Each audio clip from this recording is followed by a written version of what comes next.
qu'on pensait que les gens allaient comprendre que c'était un jeu. Par exemple, on avait le journal local de Saint-Denis qui est distribué dans toutes les boîtes aux lettres, qui avait dit que la crêpière, la personne qui fait les galettes de Saint-Denis qui est assez connue, s'était fait enlever par des démons. Ah. Et on s'est dit, les gens, ils vont capter. Tu vois, il y avait un lien. Non, ils sont allés lui demander si elle allait bien. Il abandonne son procès et devient solitaire à Port-Royal-des-Champs, dans une abbaye perdu dans la campagne. L'espion anglais qui était venu le convaincre de retourner à son procès devient solitaire aussi là-bas, alors que c'est un homme d'armes, etc. Il va y avoir comme ça pas mal de gens très intéressants qui vont se retrouver dans cet endroit ensemble à ce moment-là. Donc on a construit l'intrigue du jeu autour de ça. Aujourd'hui, la nature dans les jeux, c'est purement du décor, à part dans les jeux de ferme, c'est pas un objet. Et donc mon hypothèse de recherche, c'est de voir si on peut, avec un jardinage virtuel, voir à nouveau les plantes.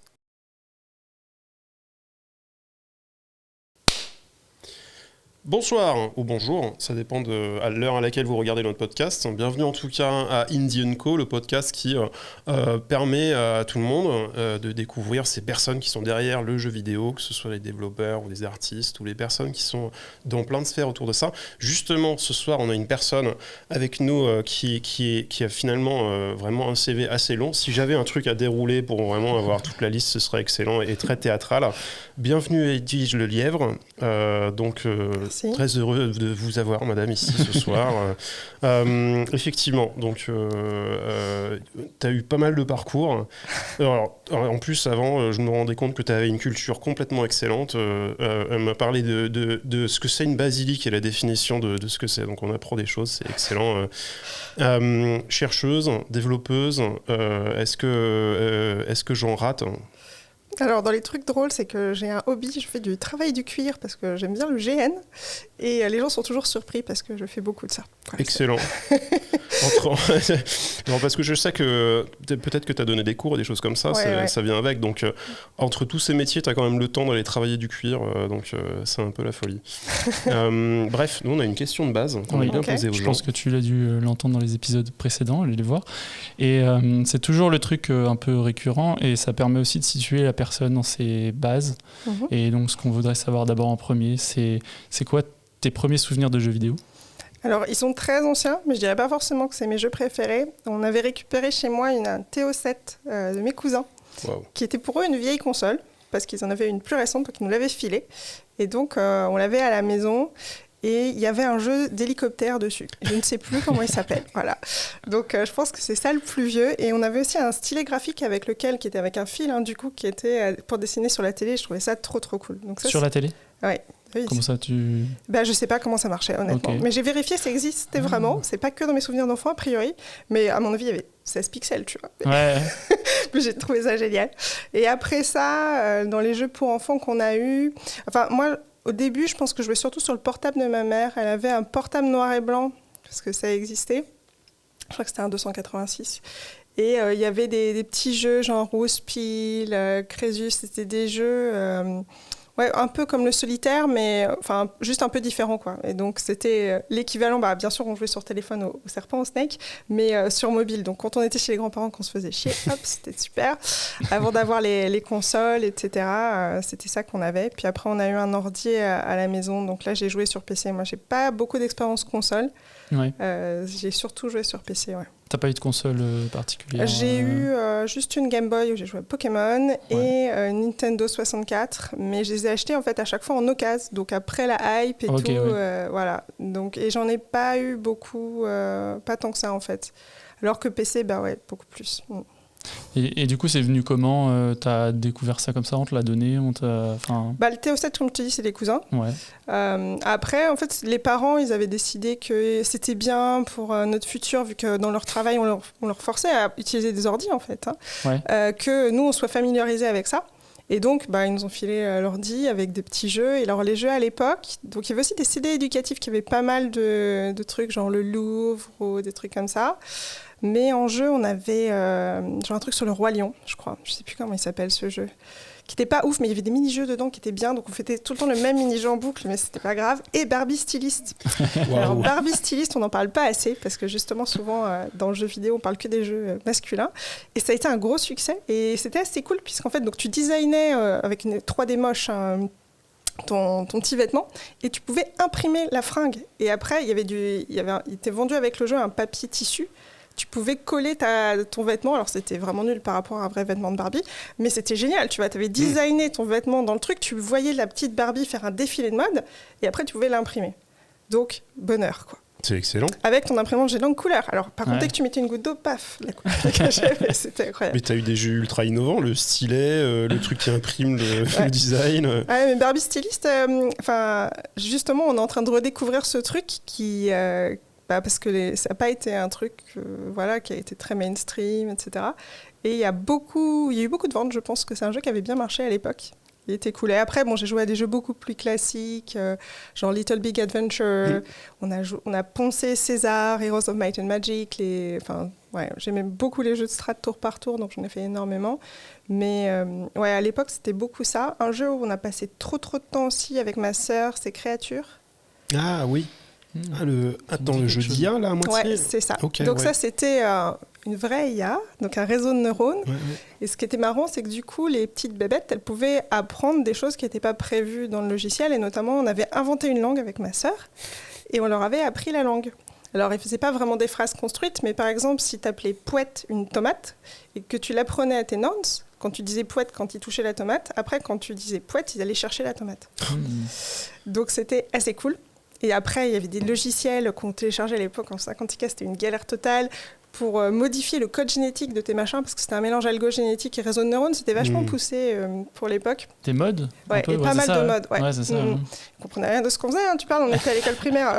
Ah non, mais après, c'est le délire des trucs aussi. C'est des fois, tu fouilles, tu te dis, j'ai entendu parler de ce truc-là, je vais le mettre, on va voir ce que ça donne. Et puis, c'est trop cool. Et puis, en plus, évidemment, c'était en anglais. T'imagines bien que le niveau d'anglais en primaire, c'était incroyable. Mais non, c'était marrant. Et il y avait franchement pas mal de choses sympas. On avait pu avoir accès à ça parce que ma meilleure amie, sa maman, avait Internet à la maison parce qu'elle avait je pense qu'elle avait un bon poste. Et elle avait Internet par satellite. Wow. Ce qui était très classieux. Et donc, comme ça, on pouvait gratter pour aller choper des modes pour Créatures. Internet par satellite avant que Musk débarque et nous fasse savoir tout le monde. Ça se faisait, en fait. Ouais. C'est dingue. Ouais. Mais c'était pour les grosses boîtes. Elle bossait dans l'industrie pharmaceutique. Ouais, des trucs oui, d'accord. Ouais. Mais elle habitait où ? En banlieue parisienne. Hein ? Ah non, faut pas croire. Je pense qu'elle avait un poste assez élevé, mais pas... tu vois, c'était de la classe moyenne, c'est tout. Ok. Mais elle avait ça pour son taf. Tu vois, comme ma mère qui avait son ordinateur portable en noir et blanc, tu vois. C'était pas un truc qu'on aurait, je pense, pu s'acheter. À mon avis, c'était assez cher à l'époque. Mais comme c'était le boulot, après, tu pouvais jouer avec. Ok, bon, télécharger des modes avec un satellite. Faut déployer les grands moyens, quand même. Et donc, du coup, ça t'a amené, ou pas du tout, à quelque chose qui est en lien avec le jeu vidéo aujourd'hui, ton parcours universitaire, ton métier aujourd'hui, où ça n'a rien à voir et tu l'as... Alors, je pense que c'est quand même bien sur lié. J'étais joueuse de jeux vidéo. Quand j'étais au lycée, j'étais pas mal sur les MMO. J'en ai fait pas mal. C'était le début parce que c'est pareil, c'était le moment où on commençait à avoir Internet illimité. Donc, ça commençait à devenir possible. Je suis arrivée... Ultima Online existait déjà avant, mais je suis arrivée un peu sur le tard. En France, ce qui était à la mode à l'époque, c'était T4C, The Force Coming, que plus personne connaît. C'était Orange, France Télécom, je pense qu'il avait. Donc, c'était géré par eux, les serveurs tombaient tout le temps, c'était n'importe quoi. Mais c'était marrant. Et après, ce qui avait commencé à marcher, c'est Dark Age of Camelot, ce genre de jeu. Voilà. Et qui commençait à être traduit en français aussi. T4C, c'était traduit déjà. Et donc, j'avais bien accroché et j'avais décidé que j'aimais bien faire du dessin par ordinateur. Donc, je m'étais fait acheter une tablette de base et je m'étais dit « Oh, génial, je veux faire infographiste parce que c'est entre les ordinateurs et le dessin, j'adore, trop cool. » J'envisageais pas du tout que bosser dans le jeu vidéo soit un métier, en fait, au lycée, pour être honnête. Ça, c'est venu plus tard, mais... j'ai fait des études dans une formation qui s'appelle Art et technologie de l'image. C'est du tech art, ce qu'on appellerait aujourd'hui. Donc, moitié programmation, moitié 3D. C'est vraiment technique pour de la 3D. Et pour de la prog, c'est pas... par rapport à une formation de prog classique, c'est pas ultra théorique, puisqu'on va vachement vite faire des projets et des shaders, des machins comme ça. Et donc, il y en a qui bossent dans le jeu vidéo après cette formation, mais il y en a beaucoup qui bossaient dans l'industrie cinéma d'animation, effets spéciaux. D'accord, ouais. Donc, pas uniquement ça. Et puis, art numérique aussi, voilà. Et Et là, il y avait des copains qui ont commencé à réussir à avoir des stages dans le jeu vidéo, et c'est vrai que ça m'a hypé grave. Donc j'ai essayé d'en avoir, et ça n'a pas trop marché. C'était une expérience même assez traumatisante, avec pas mal de sexisme, il faut le dire. C'était quand même pas mal violent, et du coup, j'ai même pas essayé, en fait. Ouais. J'ai lâché le truc, j'ai eu la proposition, en fait, de faire une thèse. Et donc, j'ai décidé de faire du jeu vidéo en thèse, et pas dans l'industrie. Et donc l'industrie, c'est venu beaucoup, beaucoup plus tard. Donc j'ai fait ma thèse, j'ai été nommée maîtresse de conférence à l'université de Versailles, j'ai bossé là-bas pendant un certain temps, et après, c'est beaucoup plus tard, il y a quelques années, je ne sais plus exactement quelle année, que je suis repartie dans l'industrie, en fait. J'ai toujours fait des jeux, puisque ma méthode de recherche, c'est la recherche-création principalement, donc tu crées des jeux et tu fais de la recherche là-dessus. C'est pas tout à fait comme juste créer des jeux indés, puisqu'il y a une question de recherche et une méthodologie, mais c'est... Et c'était une volonté dès le début? Tu t'es dit, quand on t'a proposé une thèse, tu t'es dit « Ah, je vais faire du jeu dans ma thèse ». Ah oui, ma thèse, c'était sur les jeux de rôle en ligne et les jeux réalité alternée. En fait, tu t'es dit directement « Ah, je peux mêler les deux au final, donc je vais faire ça, quoi. » Ouais. Mais on avait fait beaucoup de jeux pendant ma formation. Déjà, de base, dans la formation, c'était très... On en faisait 2-3 par an. Ok. C'était déjà très orienté. Et on faisait aussi du film, on faisait beaucoup de choses, en fait. C'était assez varié en quantité. Donc, c'était voilà. Ce qui était un petit peu délicat, c'est qu'évidemment, il n'y a pas de directeur de thèse spécialisé en jeux vidéo. Aujourd'hui, il y en a un, il y a Sébastien Genevaux, mais il n'y en avait pas à l'époque. Et du coup, ma directrice de thèse, elle est spécialisée en art numérique, pas du tout en jeux vidéo. Mais elle est très sympa, et donc elle a bien voulu soutenir le truc. Mais faut imaginer un échange. Après, j'étais pas la seule à faire... on était plusieurs thésards avec notre directrice. Beaucoup, diraient certains, mais franchement, on était quand même très, très choyés. On était une vingtaine. Et il y en a qui étaient en cifre dans des studios. On a une amie qui était chez Dontnod en cifre, quasiment au début de Dontnod. Donc, en même temps. Donc, en fait, c'était quand même pas complètement déconnecté. Mais voilà, au niveau supervision scientifique, on était plus sur des choses plus traditionnelles, d'art numérique, réalité virtuelle, en fait. Ouais, c'est ça. Qui sont plus anciens. Tu étais dans une équipe, notre équipe de documentalistes a trouvé le titre de ta thèse, d'ailleurs. Bien joué. Elle n'est pas cachée, elle est sur thèse.fr, donc ça va. C'est vrai. Mais du coup, l'équipe en question n'était pas spécialisée en jeux vidéo. Non, c'est images numériques et réalité virtuelle. Ok. Voilà. Et l'école doctorale, c'est art des images, art contemporain, je crois, ou quelque chose comme ça. Oui. Ça doit être ça. Je sais. Et après, l'équipe, elle a dû changer depuis plusieurs fois. Je suis pas sûre. Je sais pas. Images numériques, réalité virtuelle, je crois que c'est toujours le nom de l'équipe à ATI, qui en fait, c'est l'équipe de recherche qui est associée à la formation à la technologie de l'image. D'accord. Donc une équipe indépendante ou liée à une entité de recherche C'est l'université Paris 8 de Saint-Denis. D'accord. Cool. Mais du coup, la thèse, je l'ai fait en parallèle à Saint-Denis et à l'École nationale supérieure des arts décoratifs, qui à l'époque commençait juste à faire de la recherche. Donc ils n'avaient pas vraiment de statut, mais c'était quand même vachement bien. Et notamment, j'ai pu avoir un peu de financement, ce qui était cool, parce que sinon, moi, je n'étais pas financée. Donc ça voulait dire que je travaillais en fait en parallèle, donc en freelance beaucoup, de ma thèse. Et donc, j'essayais d'avoir des trucs bien payés pour pouvoir avoir du temps pour bosser sur ma thèse.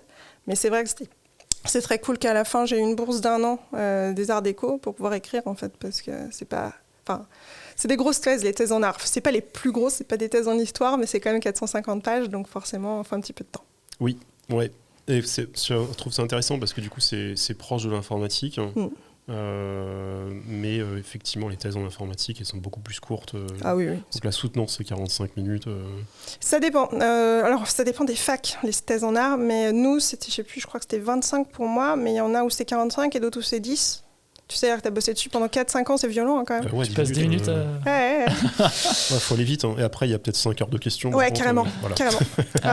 C'est très très long. Donc effectivement, ça dépend un petit peu des directeurs de recherche. Et donc à mon jury de thèse, il y avait des gens qui étaient en art, donc en 18e section. C'est un truc scientifique. Il y avait un professeur en informatique. Et aussi une maîtresse de conférence en sciences de l'information et de la communication. Et c'est dans cette discipline-là scientifique que j'ai été nommée après maîtresse de conférence. Ah oui, d'accord. Et donc après... c'est la patrouille universitaire, ça.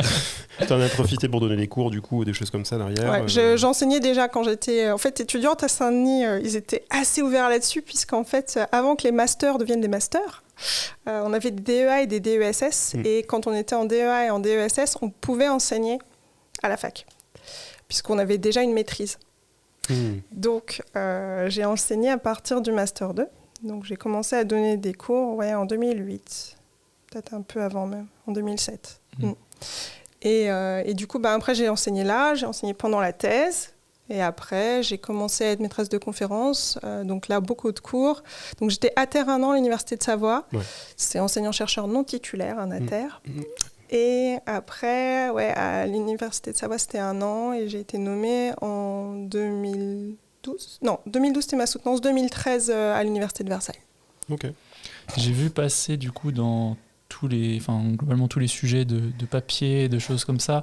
J'ai l'impression, alors tu me dis si je me trompe, mais que ça a beaucoup un lien avec la nature, avec l'architecture, les environnements en fait qui sont, justement, tu te disais tout à l'heure, le côté jeu de rôle, j'imagine, environnement à l'intérieur des jeux de rôle. Et est-ce que c'est ce que tu as exploré pendant ta thèse? Est-ce que c'est les choses que tu aimes dans le jeu vidéo, ou en tout cas que tu veux explorer plus, tu vois? Alors, il y a pas mal de choses différentes. Enfin, j'ai des goûts, je pense, plus variés, très largement plus variés que mon sujet de recherche. Un sujet de recherche est toujours hyper très petit, très précis, voilà, quand même. Mais du coup, pendant mon Master 2, j'ai bossé sur la reconstitution archéologique, donc avec des archéologues et des historiens. C'était hyper intéressant sur la rotonde des Valois. Et du coup, ça faisait partie des sujets que j'ai voulu retravailler après pendant ma thèse.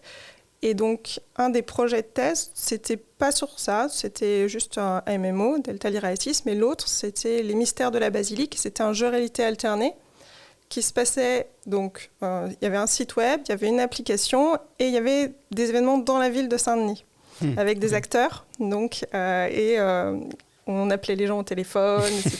Enfin, voilà.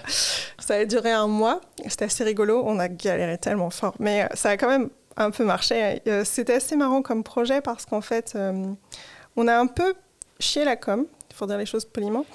Ce qui s'est passé, en fait, c'est qu'on pensait que les gens allaient comprendre que c'était un jeu.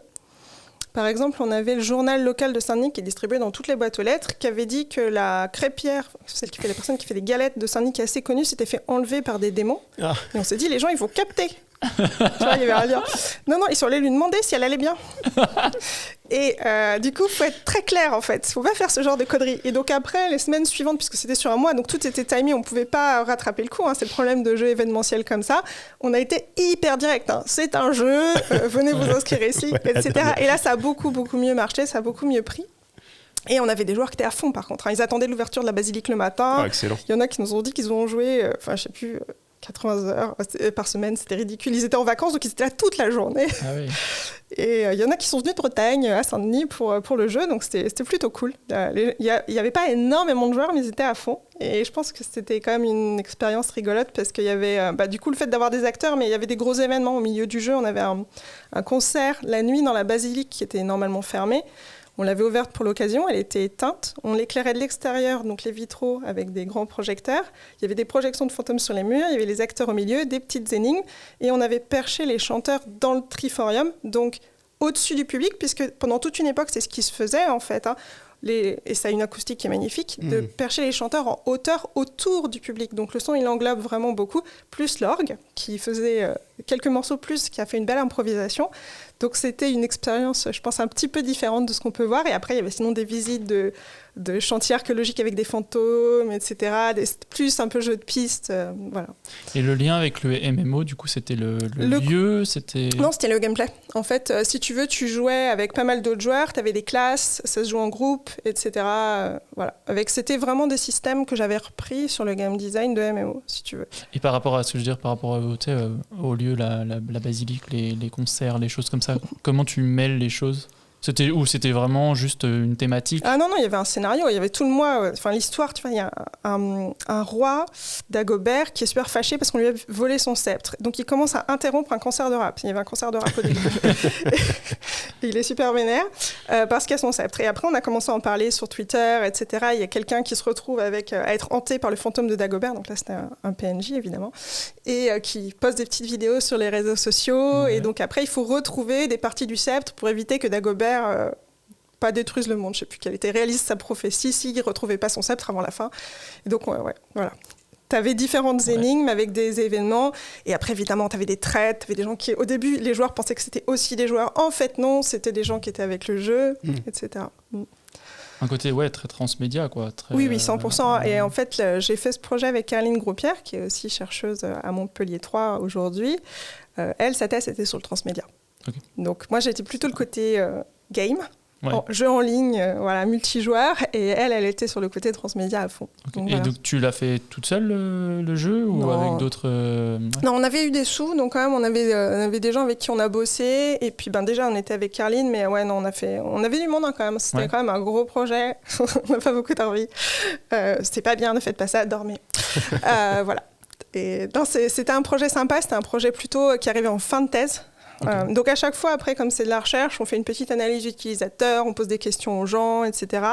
C'est pas la partie, pour le coup, dans mes études qui a été le plus travaillée. Donc je me suis améliorée un peu sur le tard. À l'époque, c'était encore un peu bancal. Il y a des articles qui traînent, vous pouvez voir. Le niveau de méthode n'est pas ouf. Mais c'était intéressant, je pense, comme donnée. Surtout parce que les ARG, à part le nôtre, il y en a beaucoup qui ont été faits par des marques. Et donc, ont tendance à avoir... à pas dire la vérité, en fait. Ouais. Enjoliver le... Bah oui. Ouais, effectivement, ça me fait penser à ça. Une marque qui organise un happening ou un truc comme ça, et ils ont les moyens. Ouais. Alors, ça se fait pas beaucoup fait en France. Il y en a eu quelques-uns, mais pas énormes. Les plus gros, c'est aux États-Unis. Quand il y a des lancements de films ou des trucs comme ça leur arrive de faire des ARG promotionnels, mais ça peut durer plusieurs mois. Ça s'est fait pour des films, ça s'est fait pour des jeux vidéo. Ouais, ça me fait penser à Blair Witch, des trucs comme ça. Je crois qu'il y avait tout un truc autour de ça. C'est possible. Ça, je sais pas pour le coup. Où les gens croyaient vraiment que c'était un documentaire. Ils ont tout fait pour que les gens pensent que c'était un vrai documentaire. Et donc, ils avaient peur pour les acteurs. Il faut faire attention à ça. Typiquement, dans notre jeu, on avait un PNJ, c'était un inspecteur. Et en fait, à Saint-Denis, les gens n'aiment pas les flics, comme dans beaucoup d'endroits. Mais là-bas, ils les aiment pas. Et du coup, ils ne voulaient pas lui parler. Donc, il faut faire attention, effectivement, à comment ton réel... Même, tu vois, même quand tu as des trucs vraiment, vraiment vieux, c'est comme les démons, les fantômes qui reviennent, de roi et tout. Vraiment, on pensait qu'on n'était pas subtil. Hein. Et ça reste trop subtil, des fois.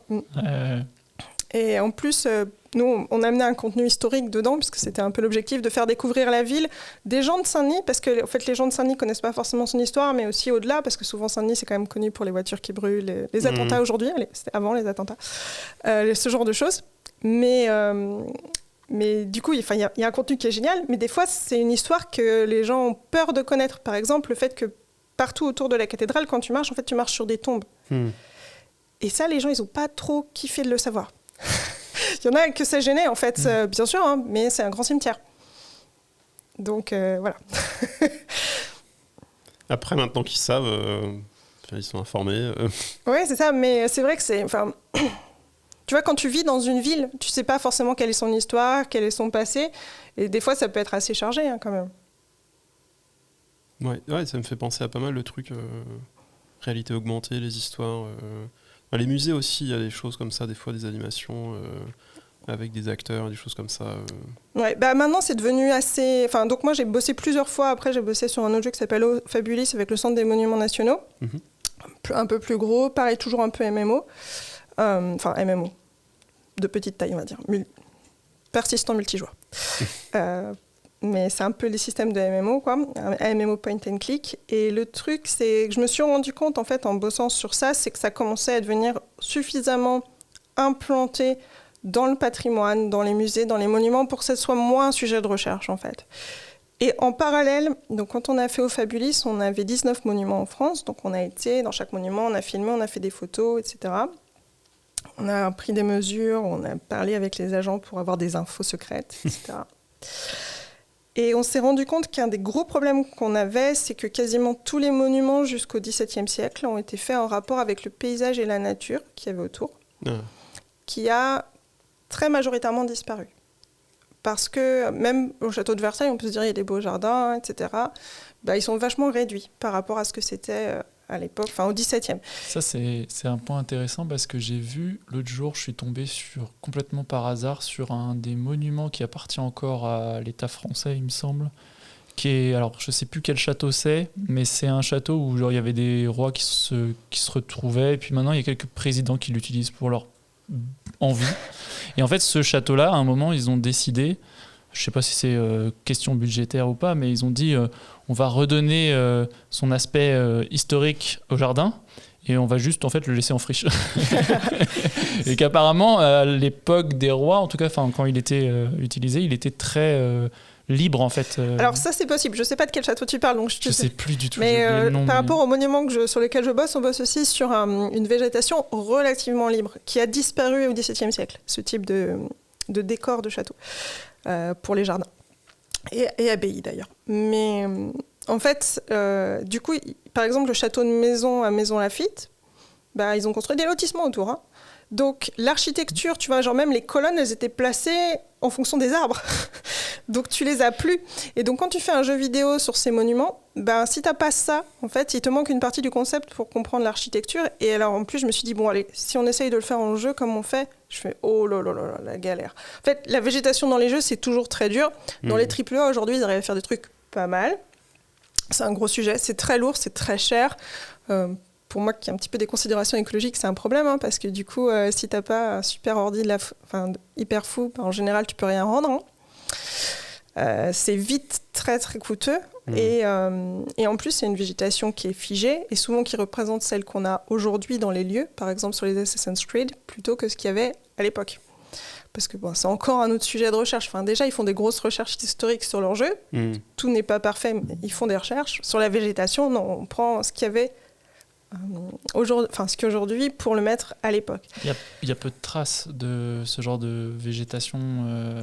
Il y a des écrits, hein, en fait. Hein. Il y a des écrits. Le rapport à la nature n'est pas le même, parce que le côté botanique, ça commence justement au 16e, 17e, etc. T'en as au Moyen-Âge, mais pas avec le même côté tentative d'objectivité, de description et de catalogue, en fait. Ça, c'est vrai un petit peu plus tard. Mais Hildegard de Bingen, c'est beaucoup plus tôt. Et tu as déjà des descriptions de plantes. Et franchement, même dans l'Antiquité, ils vont décrire des plantes. Donc, non, on le sait, hein, mais c'est du travail, en fait. C'est des sources qui sont difficiles à avoir quand tu es développeur de jeux vidéo. Tu n'es pas spécialiste de l'histoire de la nature. Donc, c'est un peu compliqué. Et c'est pour ça que je me suis beaucoup intéressée.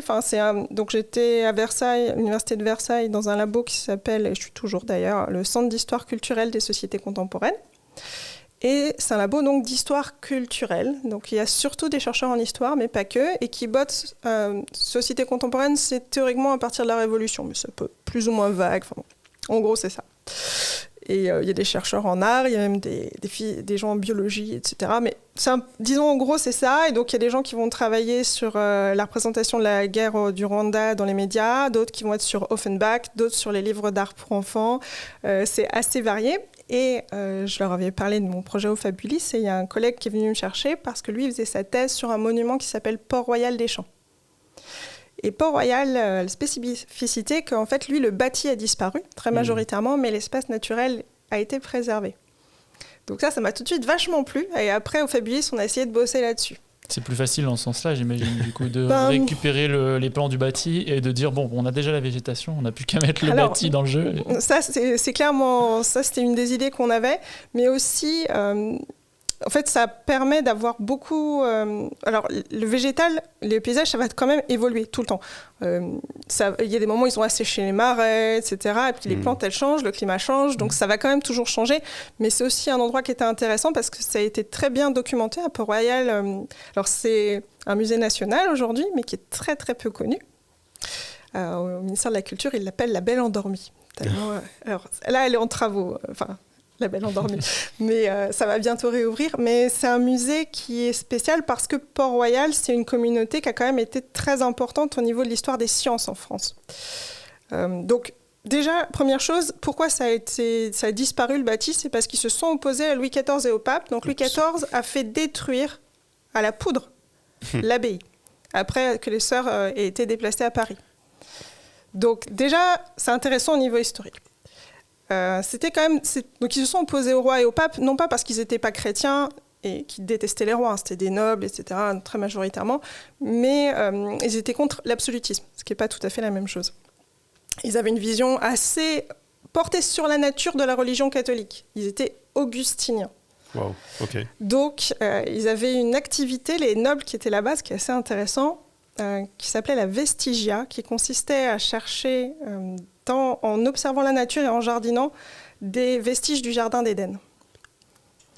Donc, c'est assez intéressant. Et en parallèle, c'était des scientifiques. Le premier livre de botanique en France a été écrit par Denis Dodart là-bas, à l'époque, donc au XVIIe siècle. Et vous allez avoir des grands scientifiques comme Pascal, qui sont venus aussi là-bas, et notamment qui ont enseigné dans les premières écoles publiques et en français.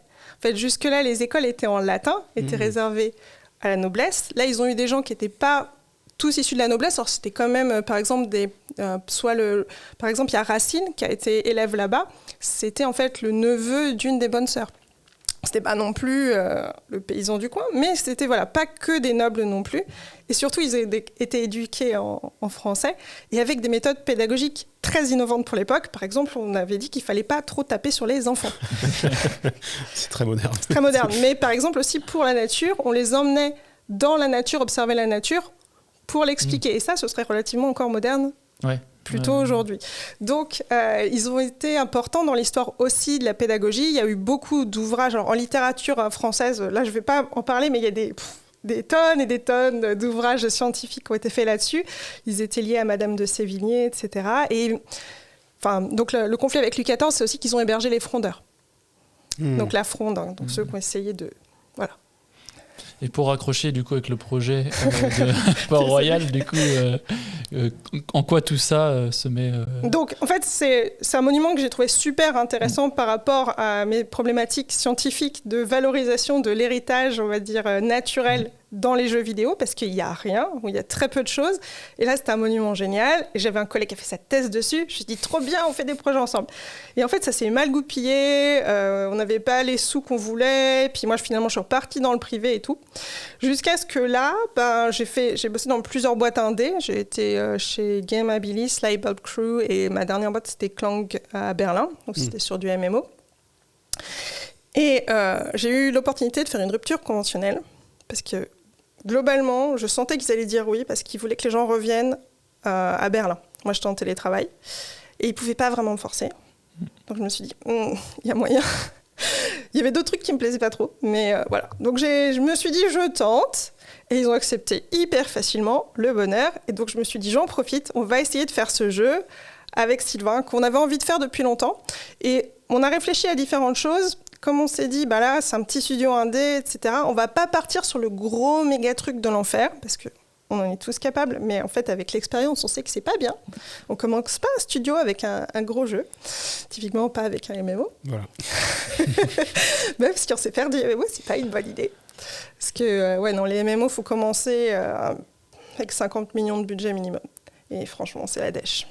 Ça commence à être correct vers 200, quoi. C'est dur de trouver 50 millions qui traînent. Ouais. Alors, aujourd'hui, franchement, tu demandes au studio indé, déjà 100 000, c'est tendu. Alors, franchement, c'est vraiment pas possible. Donc, c'était pas... Il y en a qui essayent, mais voilà. Moi, je le recommande pas, en tout cas. S'il y a des développeurs...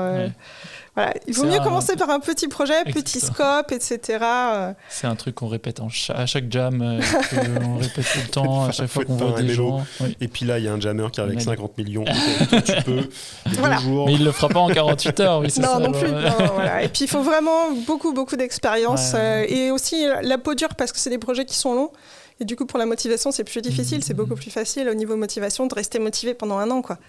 Alors, pendant 2 jours, hyper facile. 1 mois, ça va. Dès qu'on dépasse les 1 an, ça commence à être vraiment tendu. Et puis, quand les projets commencent à durer 5 ou 10 ans... Après, là, tu parles de MMO avec des contenus énormes. Mais on peut imaginer, j'imagine, des petits MMO où il y aurait une mécanique très simple de gameplay avec peu de... C'est ce que j'ai fait en test, si tu veux. J'avais fait un petit jeu persistant multijoueur, mais c'était pour 6 joueurs. Ouais. Donc c'était juste la différence avec c'est que c'était persistant, tu vois, t'as un serveur qui reste là, t'y vas quand tu veux, mais c'était un peu sur une logique. Moi je vais faire un truc de jeu de rôle où t'as un maître du jeu en fait, plus comme on avait dans les vieux MMO, comme dans T4C et Ultima, où t'avais en fait des maîtres du jeu qui pouvaient incarner les PNJ. Tu rentres dans les PNJ et tu parles à leur place et tu peux les déplacer. Mais du coup là c'est plus vraiment du MMO, c'est du multi. Oui, c'est ça, c'est pas du MMO. Mais en fait, voilà, si tu veux faire du MMO et que c'est ton premier, fais pas du MMO. Oui, c'est ça. C'est la morale. Ouais, de toute façon, quand on joue à un MMO, on joue pas avec tout le monde, quoi. On joue avec un groupe. Et tu vois, je pense à un jeu Flash qui me rappelle des souvenirs. Alors, c'est pareil, je sais pas si on peut en dire que c'est du MMO, mais il me semble que ça a été fait par des Lillois. qui s'appelait Ah, genre juste le cri quoi. Et en gros c'était assez drôle, c'était un jeu 2D où c'était en bicolore quoi, noir et blanc. Et c'était des petits personnages qui devaient enchaîner des maps. Et en fait, t'as vraiment ce truc de tu joues avec tout le monde en même temps. Et donc, t'as des gens... Il me semble que t'avais un gars qui faisait le dessin pour faire des plateformes pour les gens. Et t'avais 50, 60, 100 joueurs qui essayaient d'aller au bout à l'arrivée. Et le but, c'était de rusher vers l'arrivée. Et donc, t'avais un gars qui est en train de dessiner. Et donc forcément au début il commence à dessiner, alors t'en as qui font sur la plateforme, ils se ratament et ils recommencent au début et en fait il faut enchaîner les niveaux comme ça et à chaque fois c'est une personne qui tire au sort et qui joue le dessinateur en fait. Et c'est pas du MMO mais c'est déjà une forme de multijoueur assez avec beaucoup de monde en fait et t'enchaînes un peu les maps comme ça et là je pense que c'est un peu plus abordable que... Tu vois, par exemple, dans certains des fondateurs de Clang où j'étais, c'est des anciens d'EVE Online. Donc, EVE Online, il y avait vraiment une expérience partagée avec une foule qui était possible. Tu vois, les batailles avec 10 000 personnes, etc. Même dans, tu vois, Dark Age of Camelot ou World of Warcraft, tu ne pouvais pas avoir 10 000 personnes, mais tu pouvais facilement avoir des moments où ton truc se met à laguer comme un fou parce qu'il y a 100 joueurs, 200 joueurs affichés à l'écran. Donc là, tu es vraiment dans la sensation, c'est massif. Oui. Et ça fait quand même une différence de ressenti par rapport à tous les MMO que tu as eu après, qui sont avec des instances où tu joues en général à 4 ou 6 personnes, et où tu te retrouves juste dans les lobbies, en fait, avec plein de gens. Et ça fait pas la même sensation, je pense, de jeu et d'expérience. Par contre, c'est un peu nécessaire. Typiquement, EVE Online, ça marchait parce que c'était des vaisseaux qu'on affichait, pas des persos avec des squelettes. Et donc, il y a tout un problème d'optimisation, puis aussi maintenant de demande visuelle, quoi. Ouais, qui font que si tu as les persos qu'on a l'habitude d'avoir en AAA x 10 000, c'est pas possible en fait. Et pour le coup, pour qu'un MMO marche, il faut qu'il marche sur suffisamment de machines pour avoir beaucoup de joueurs potentiels. Tu peux pas te permettre d'avoir que les 1% les plus riches. Et donc, il faut vraiment que ce soit quand même plutôt efficace. Donc, le plus simple, c'est l'instanciation. Donc...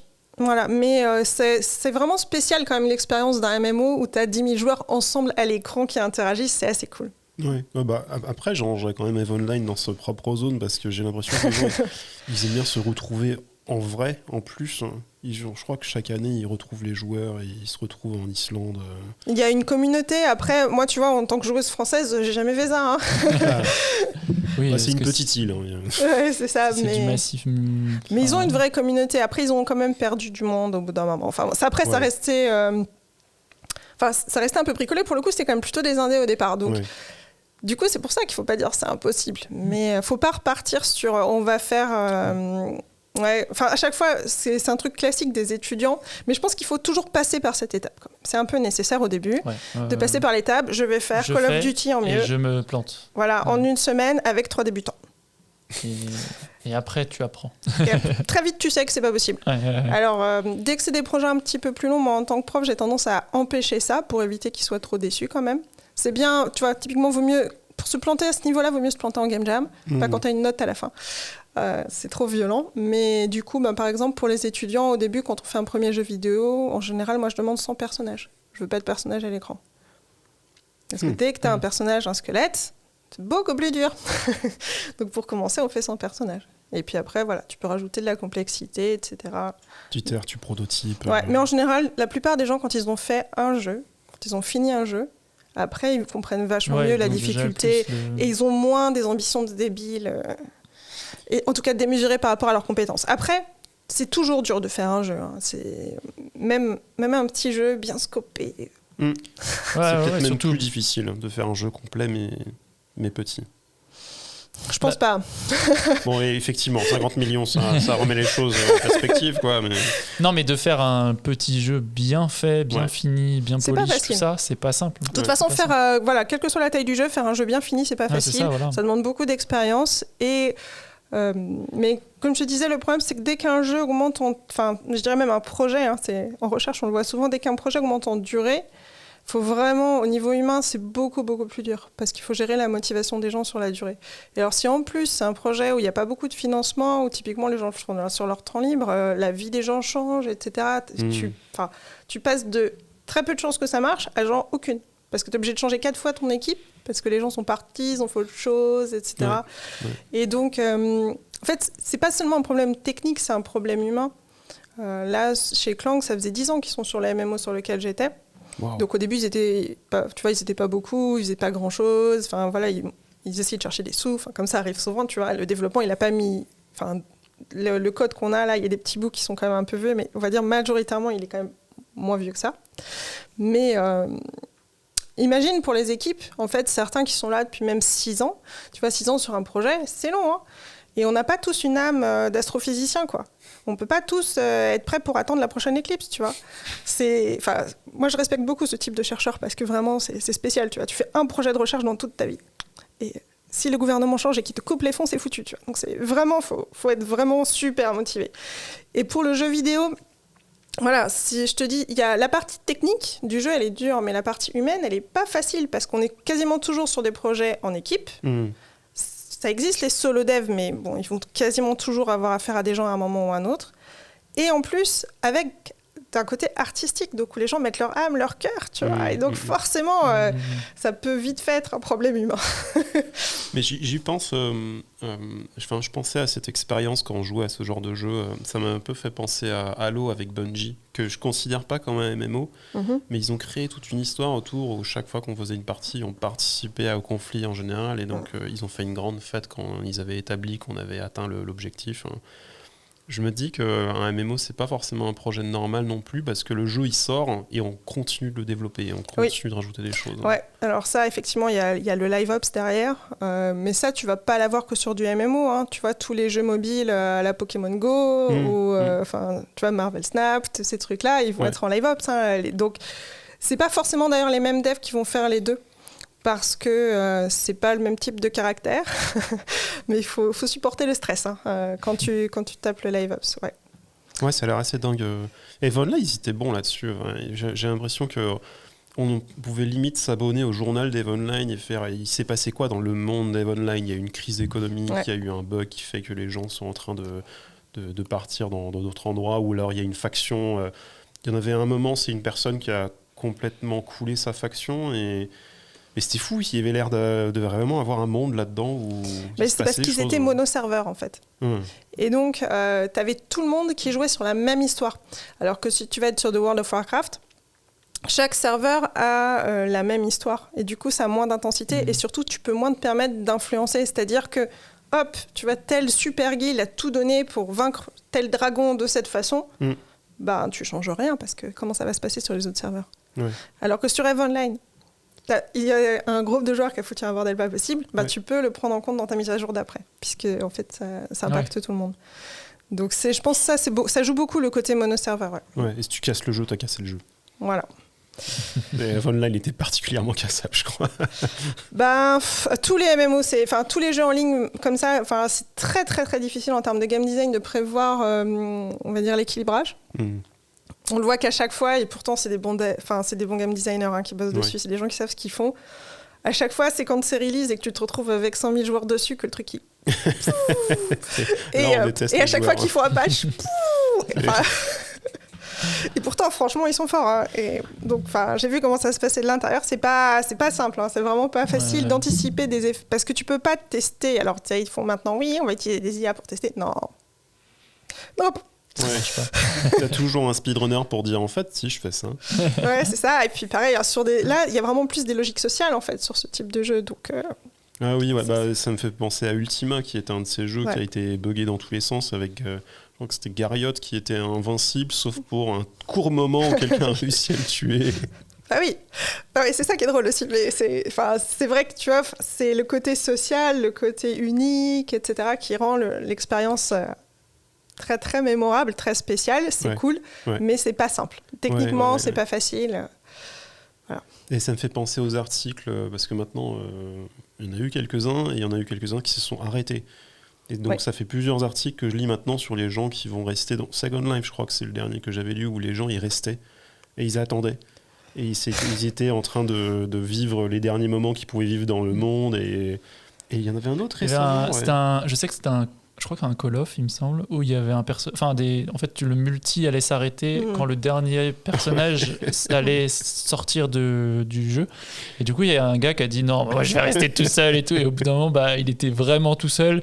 Et donc, jouer à Call of tout seul, c'est pas super fun, quoi. Donc, mais il avait laissé genre jusqu'au bout il avait peut-être resté un mois tout seul, je sais plus exactement, mais c'était vraiment non, je partirai pas, je veux que le truc reste en ligne. Puis après, il est parti, ils ont coupé les serveurs, quoi. Mais ça fait longtemps qu'en fait les MMO ça reste très très difficile à faire, y compris pour des gros studios, et en fait il y en a beaucoup qui meurent très souvent, et ça dure. Moi j'en avais un que j'avais beaucoup aimé, c'était Star Wars Galaxies. Actuellement il y a Star Wars The Old Republic, mais c'est un autre qui était avant, qui a été tué par WoW je pense, ce qui marchait pas mal avant, et en tout cas par la popularité de WoW, parce qu'ils ont été quasiment à mon avis sortis à peu près en même temps, et c'est vrai que quand tu t'es vachement investi, parce qu'en plus c'était des trucs beaucoup plus personnalisables que typiquement les World of Warcraft, etc., c'est triste. Et donc il y avait un collègue chercheur en art numérique qui avait fait un cimetière des avatars disparus. Et c'était déjà quand on était en thèse, donc en 2012. Mais c'est vrai que tu vois, genre Age of Conan, il y avait eu un MMO, Warhammer Online aussi, tous ces trucs-là, ils sont vraiment pas tenus. Mais comme ils ont pas tenu, tu t'es pas trop attaché. Mais les jeux qui ont duré un petit peu plus longtemps, les gens ils ont pu s'attacher. C'est vrai que World of Warcraft, ils ferment les serveurs, il va y avoir des gens qui vont pleurer. Oui. Et ce sera légitime, parce que voilà. Après, Ultima, ça a été un petit peu différent parce qu'il y avait des serveurs privés. World of Warcraft, c'est aussi le cas, il me semble. C'est vrai, mais c'est pas la même expérience par contre. Ah oui, d'accord. Ouais, j'ai pas joué, on suit vite fait, mais j'ai pas eu l'expérience complète, on va dire, de World of Warcraft. Mais c'est vrai que je pense que la popularité du MMO fait aussi que des fois tu as des serveurs privés qui se montent et qui permettent entre guillemets des joueurs, même si le serveur, même si les officiels perdent, ils peuvent quand même franchement c'est super important pour des raisons de conservation. Après des fois ils sont pas forcément avec les mêmes règles, ou il peut y avoir, mais je pense que le problème c'est que typiquement sur un World of Warcraft, l'expérience elle est basée sur le fait que c'est quand même très compétitif. Tu vois, tu joues pas avec un groupe de potes, tu vois, tu joues avec ton groupe de potes et ton audience. Audience. En fait, tu as les gens qui te voient quand tu passes avec ta super armure. Et c'est ça qui te motive à avoir ta super armure. C'est un défilé de mode. C'est la reconnaissance sociale. J'exagère un peu, mais c'est en fait, il y a une côté spectacle, en fait, si vous voulez. En tout cas, c'est ce qu'on pense au niveau scientifique, que tu perds si tu es dans une petite communauté, en fait. Tu vois, c'est pas la même chose, par exemple, aussi en jeu de rôle grandeur nature, quand tu fais un mass LARP et tu vois qu'il y a 1000 personnes sur le champ de bataille, ou quand tu es en jeu de rôle, tu vois, dans un contexte presque intime où il y a 6 personnes. C'est pas du tout la même expérience de jeu, en fait. C'est pas genre ma réputation est forte, là, je suis carrément célèbre. Ouais. Et c'est pour ça que la conservation des jeux, pour moi, une des difficultés, c'est pas seulement de conserver que le jeu puisse encore tourner, c'est nécessaire, mais c'est aussi de conserver les conditions dans lesquelles ils étaient joués. Parce que quand tu vas jouer à un jeu à la BNF, c'est pas comme quand tu es dans ton salon. Et c'est pareil, un MMO tout seul, c'est pas la même chose, en fait. C'est très très difficile de ressentir en fait l'expérience que tu pouvais avoir à jouer, en fait, comme ça. Mais dans le cadre... on parle beaucoup de vie privée et de propriété de données et choses comme ça. Est-ce qu'on ne pourrait pas utiliser l'Union européenne pour tordre le bras de ces gens et dire moi j'aime bien mon vaisseau dans Star Wars Galaxies, ou j'aime bien mon armure, j'exige d'exporter une copie de ça sur ma clé USB parce que c'est à moi finalement. Non, je pense pas. Là, au niveau de ce que je connais du droit d'auteur, c'est pas toi qui l'as créé, tu l'as configuré. Donc la configuration, c'est pas quelque chose qui est protégé par le droit d'auteur, à ma connaissance. Par contre, il y a un vrai sujet, mais on est complètement parti loin, sur la création de contenu par les utilisateurs. Ouais. Parce que, tu vois... Roblox, oui, c'est ça. Les plateformes, les jeux plateformes. Et là, pour le coup, il y a des choses qui sont complètement protégeables par le droit d'auteur. C'est pas juste, tu vois, assembler. Et encore, même l'assemblage, parce que honnêtement, je vois les gens qui font des sculptures avec des Lego. À mon avis, il y en a, elles sont protégeables par le droit d'auteur. Je pense que là, c'est toujours... C'est l'appréciation des juges aussi, oui. Ouais, c'est ça, c'est toujours très flou, parce que tu peux vraiment reprendre un remix, comme on dit, les choses comme ça, c'est vraiment du... la ligne, elle est fine, quoi. C'est ça. Mais traditionnellement, moi, j'ai pas trop vu, en tout cas, on va dire, de personnes qui gagnaient des procès en droit d'auteur sur des créations qu'ils avaient fait dans des jeux. parce qu'ils utilisent un univers en fait qui est préexistant, qui est fourni, et du coup... Oui, ils ont accepté les TOS, c'est bon. Ouais, c'est ça serait presque du double droit d'auteur, parce qu'il y a des artistes qui l'ont créé, et est-ce que les joueurs sont des artistes aussi Oui, ça c'est des gros problèmes en art numérique, ça s'appelle, t'as l'auteur aval et l'auteur amont. Oh là là. Voilà. Étienne est à la régie, il sait parler de ce genre de choses. Mais non, je vais pas embêter tout le monde avec ça, mais effectivement, non, il y a des gros sujets de recherche là-dessus. En art numérique, tu vois, quand il y a des œuvres de co-création, hein, si tu veux, même d'ailleurs avant les arts numériques, les arts participatifs, etc. Qui est l'auteur, qui a les droits dessus, c'est des sujets... très, très important. Alors, je suis pas sûre que ça intéresse tout le monde, mais c'est vrai que ce que les gens créent dans les jeux, c'est pas forcément négligeable du tout. Pour l'avoir vu, c'est vraiment des choses qui, normalement, dans un contexte professionnel, seraient protégées par le droit d'auteur. Ouais. Alors, le jeu vidéo protège mal le droit d'auteur en général, parce que souvent, on est sur la forme d'œuvres collectives et non pas d'œuvres de collaboration.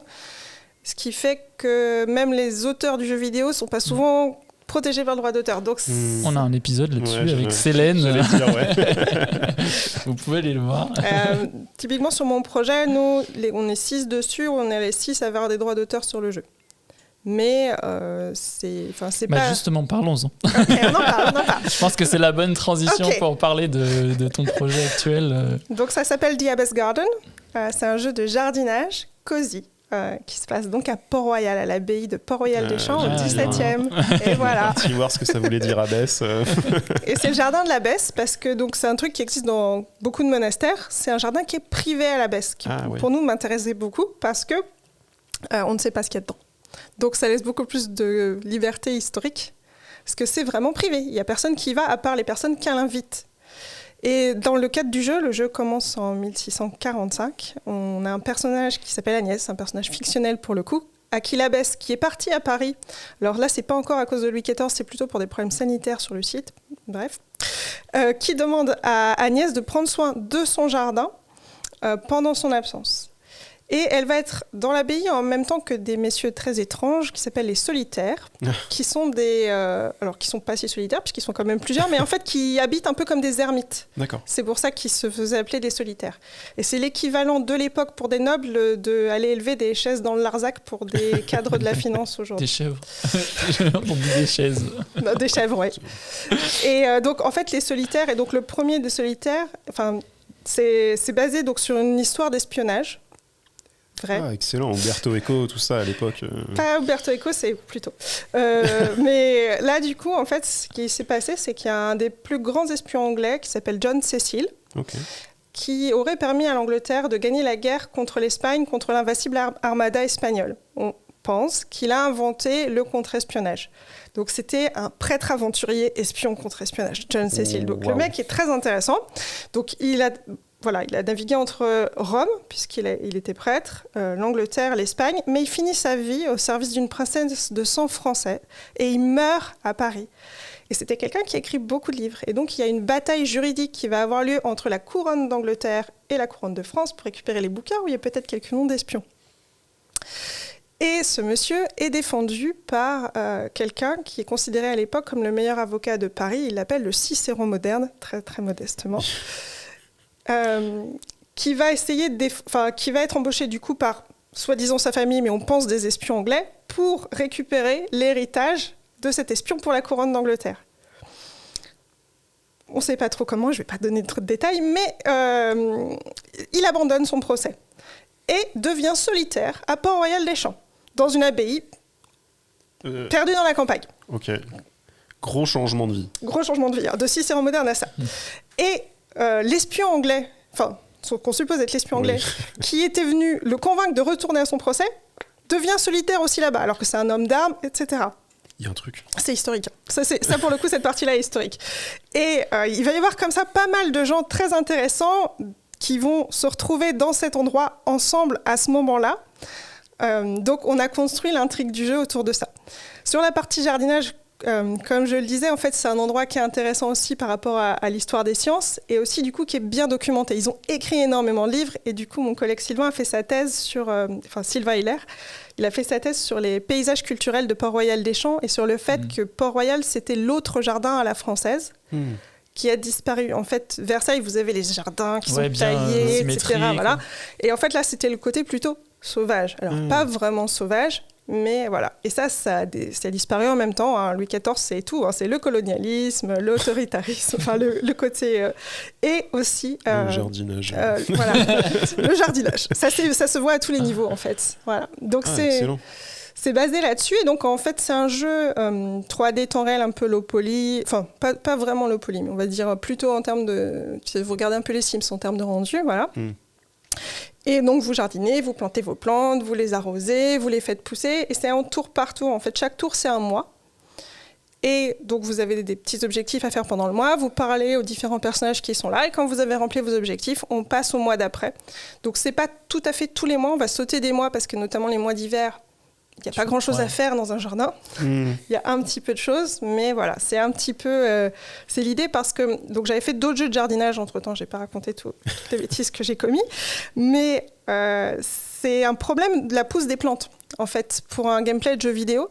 C'est-à-dire que la plupart du temps, quand on a des plantes de jeux vidéo, même faites de manière très réaliste, elles ne poussent pas. C'est juste comme des murs, mais en fait, qui bougent un peu dans le vent, quoi. Et... Sauf qu'une plante, ce qui fait que c'est vivant et que c'est intéressant au niveau naturel, c'est qu'elle pousse, qu'elle va avoir différents stades et elle meurt aussi. Alors ça, c'est un peu plus compliqué pour le côté cosy. Faut voir comment on gère ça. Après, je te coupe, désolé, mais je pense à Animal Crossing où tu as ce côté plante qui pousse. C'est et ça. Peut-être les jeux de farming, etc. Les jeux de farming, je pensais à ça aussi. Donc tu vas l'avoir beaucoup plus dans les jeux comme ça, mais qui sont souvent super schématiques au niveau visuel pour le coup, alors que les jeux où tu as des très belles plantes, etc., les AAA, là, tu as des plantes qui ne poussent pas. Parce que quasiment tout le monde utilise SpeedTree, et SpeedTree ne permet pas d'avoir des plantes qui poussent. En gros, en fait, elles poussent dans SpeedTree et tu les importes à un état statique. Et quasiment tout le monde utilise ça. Donc, en fait, tu n'as pas techniquement d'outils qui permettent de faire des plantes réalistes qui poussent. Donc, sur du low poly, tu peux le faire. Et je pense que c'est pas l'intérêt aussi des gens qui font des jeux, quoi. Enfin, t'as peu d'utilisation, je pense, à de l'environnement qui pousse. Tu vois, à la rigueur, peut-être sur, je sais pas, un gameplay qui serait vraiment fixe. Par exemple, tu me dis les Sims. Là, on pourrait imaginer que, je sais pas, il y a des arbres dans le jardin et quoi que ce soit. Là, ça pourrait pousser parce qu'il pourrait y avoir un côté intérêt. Dans les Sims, ça pousse un peu, en vrai. Ça pousse, ouais. Tu vois, genre, pour le coup, je parle sans savoir. Mais c'est pas très réaliste pour le coup. Mais en fait, c'est un vrai enjeu, justement. C'est que aujourd'hui, la nature dans les jeux, c'est purement du décor, à part dans les jeux de ferme. C'est pas un objet. C'est vraiment un décor. Et... ça participe à ce qu'on appelle, donc ça c'est au niveau scientifique, le plant blindness, le fait d'être aveugle aux plantes. Ils ont fait des études sur des gens notamment qui regardaient des films et leur demandaient ce qu'ils se rappelaient. Et en fait, la plupart des gens, on se rappelle des personnages, on se rappelle éventuellement des animaux, mais tout le décor végétal, oublié. Les personnes qui s'en rappellent le mieux, c'est les gens qui jardinent.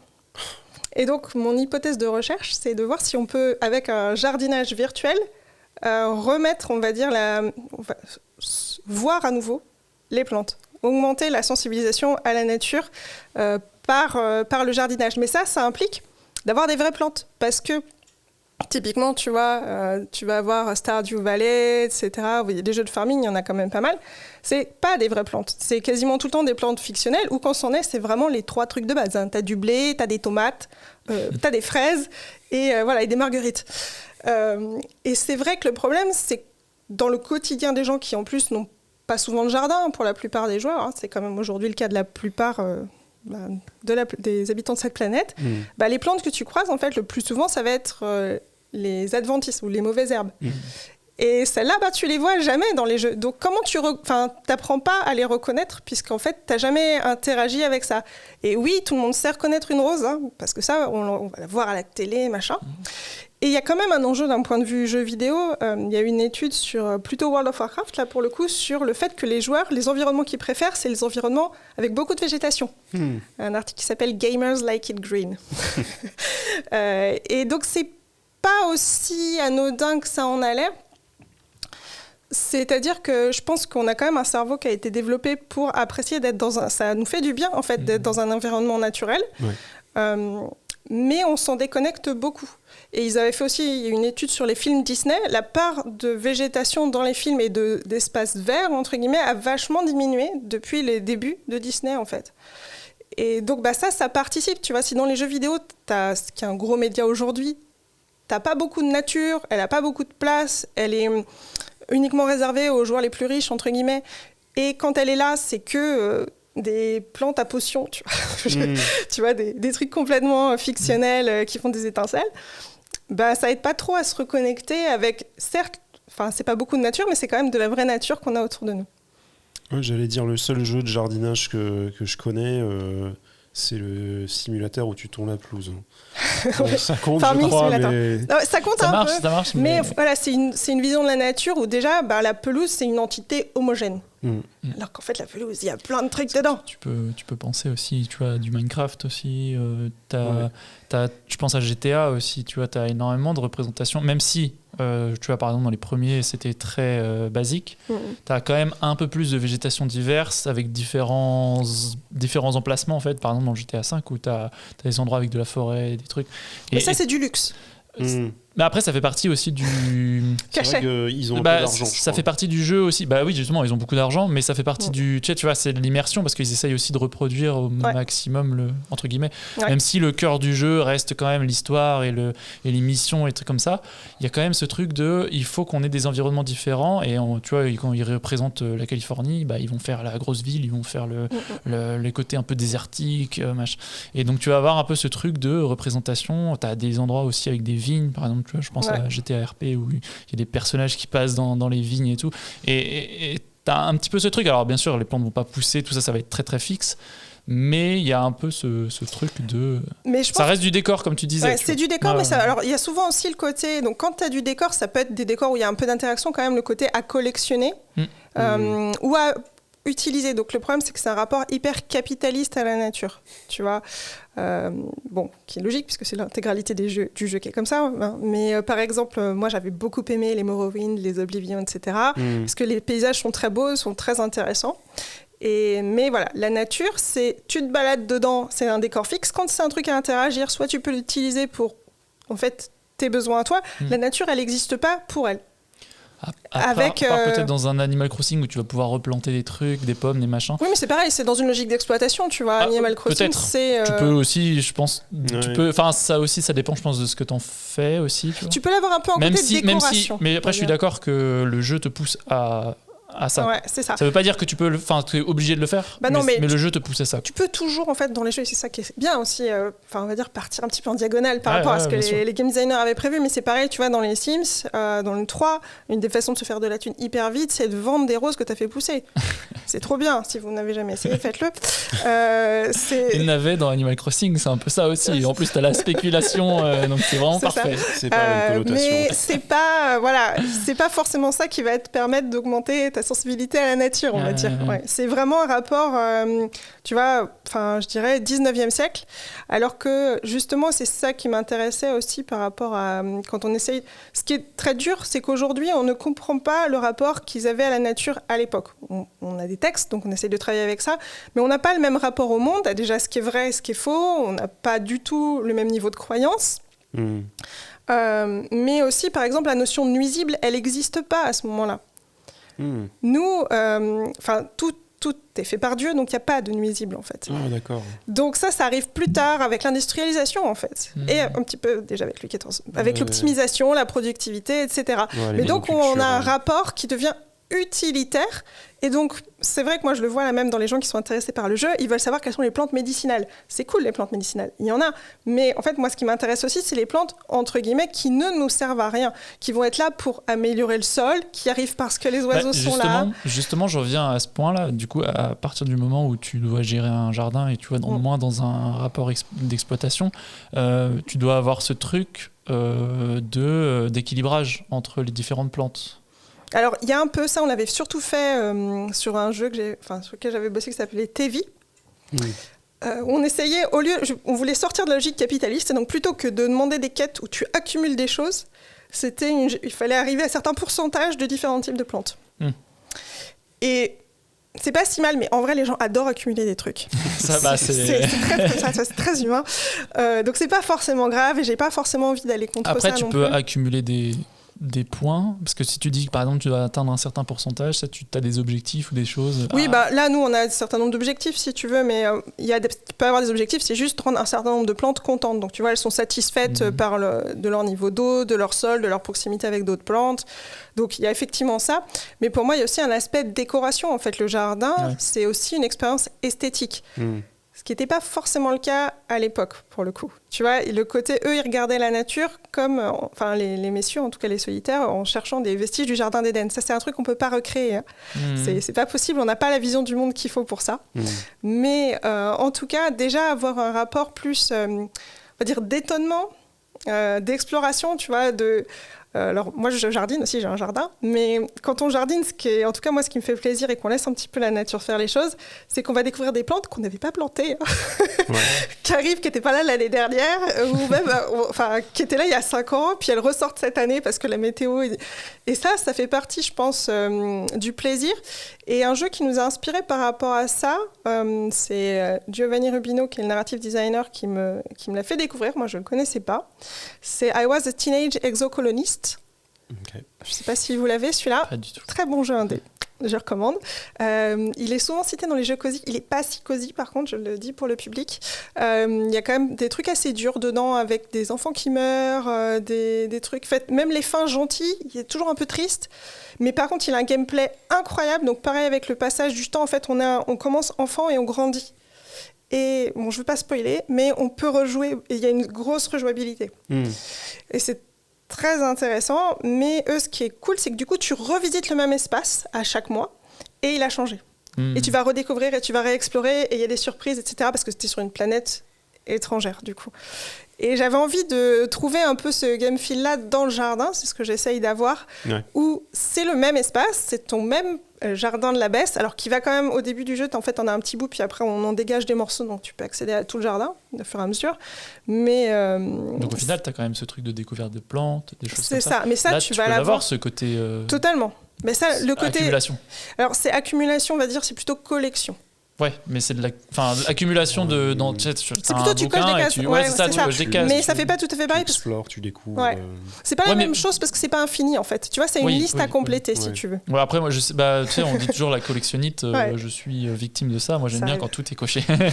Et donc, après, je le vois un peu comme de l'accumulation, tu vois, mais c'est vrai qu'il y a un côté fini. Oui, c'est ça, il y a un côté fini. Et ça, c'est assez important parce que d'un point de vue écologique, la nature, c'est pas infini en fait. Donc, je trouve que c'est plus sain de jouer sur ce plaisir-là, le plaisir de collection, de finir les choses. Ouais.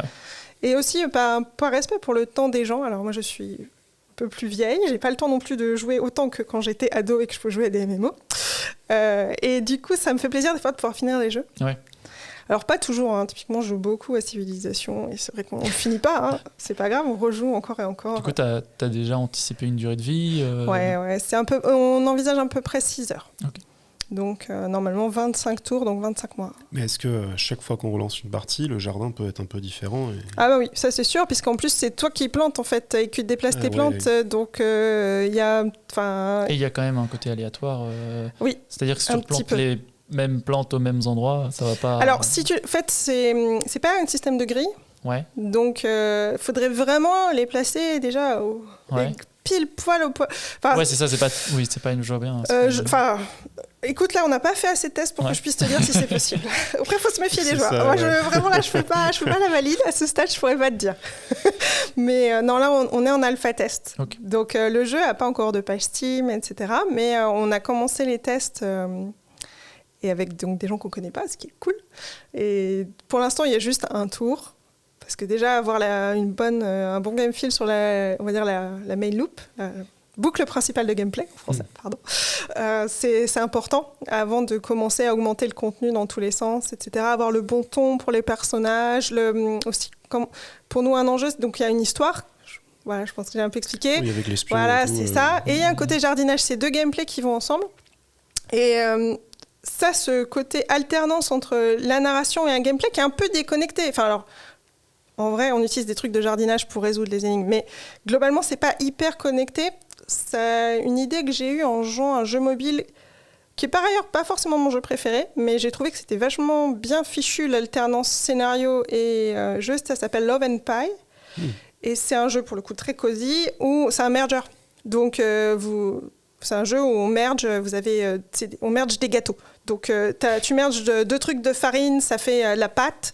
Tu merges 2 pâtes, ça fait un gâteau. Tu merges 2 gâteaux basiques, ça te fait un gros gâteau au chocolat.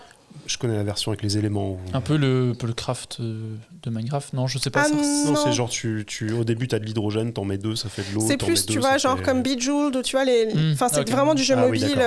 Voilà. Et donc, tu as ça, et en parallèle, tu as une histoire. Qui est un peu une histoire d'enquête, et c'est sympa. Pour le coup, l'histoire est vraiment bien, mais moi, le côté merger, c'est pas forcément mon gameplay préféré. Puis il force quand même le truc à ce que ça devienne chiant pour que tu sois obligé de payer, ce qui est dommage. Mais l'histoire est bien, et en fait, je trouve qu'elle motivait à aller voir la suite, etc.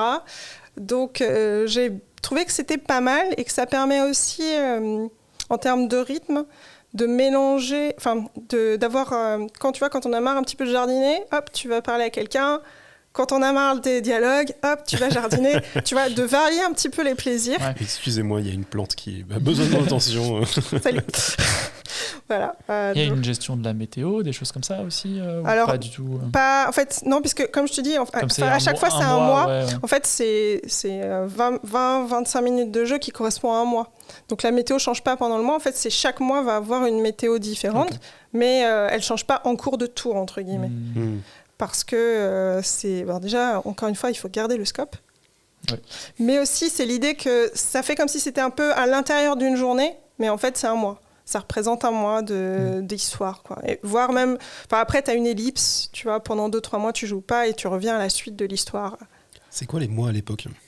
C'est les mêmes, c'est en latin. Okay. Mais après, il y a eu les mois révolutionnaires, mais c'est une autre époque. Oui, ça ce sera le DLC, ça. c'est plus tard, c'est plus tard. Mais ouais.